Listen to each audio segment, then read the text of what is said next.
So this is kind of inspired by my boy Troy. He's out there walking the walk, feeling the the pain on your feet when you got to do that walk. You know what I mean? When it's lonely, it's super depressing sometimes. Feels like the weight of the world is on your shoulders. You feel underappreciated, and a lot of times you don't see an end to it. You don't see that light at the end of the tunnel. But this is the thing about the walkers, you know what I mean, about that, and then the life cycle of that, you know what I mean, and how's that as a man, how taking these journeys benefits you, and kind of like your purpose and your place as a man. So you have certain men that will walk the walk, meaning they get out there, they sacrifice, they protect, they provide, they do all the things. They take risk, they fail, they get up, they fail again, they get up, and they keep going. So what that does for you, it creates a sense of like a knowledge base, you know what I mean? It creates a bank of experience, you know? So when you're a young man and you're doing these things, because you have all the strength, you got the youth behind you, you got the energy, and you're out there really fighting and discovering and taking over the world the best you can. And a lot of things will go left, a lot of things will go right. But when you get older, when you no longer have the youth behind you, you no longer have the energy or the strength, you're still a huge asset and a value to the community by your wealth of knowledge, your wealth of experience. And that's the role that you play. You know, when the hair start growing gray, you know, when it takes you a little bit longer to get up and to sit down, you know, your place is advising.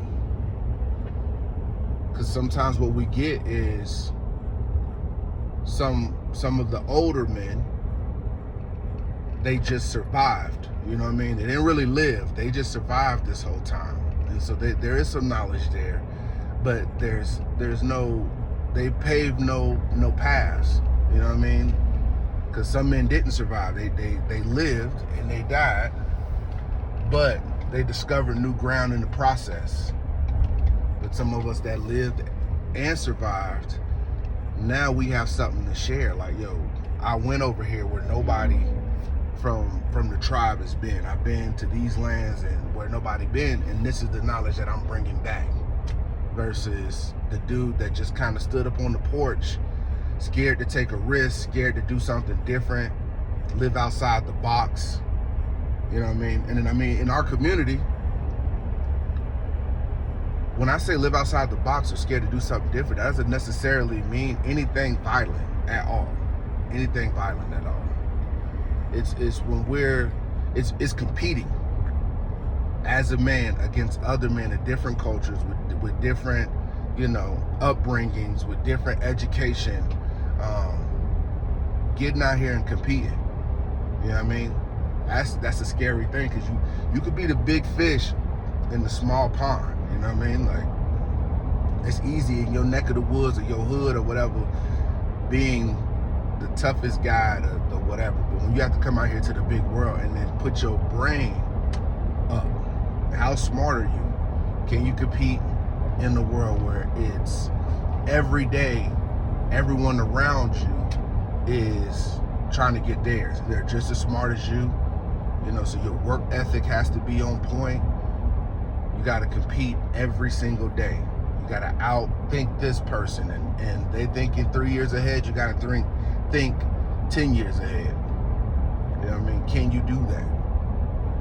And so that's what I mean when I say taking risk and getting out here and competing. And then once your fight is over, when you can no longer physically compete, and now you're advising, you know what I mean? And then not only you're advising, but you should have had something that you can pass on, some resources. You know, you cannot have resources if you don't go out there and get none. You don't take land.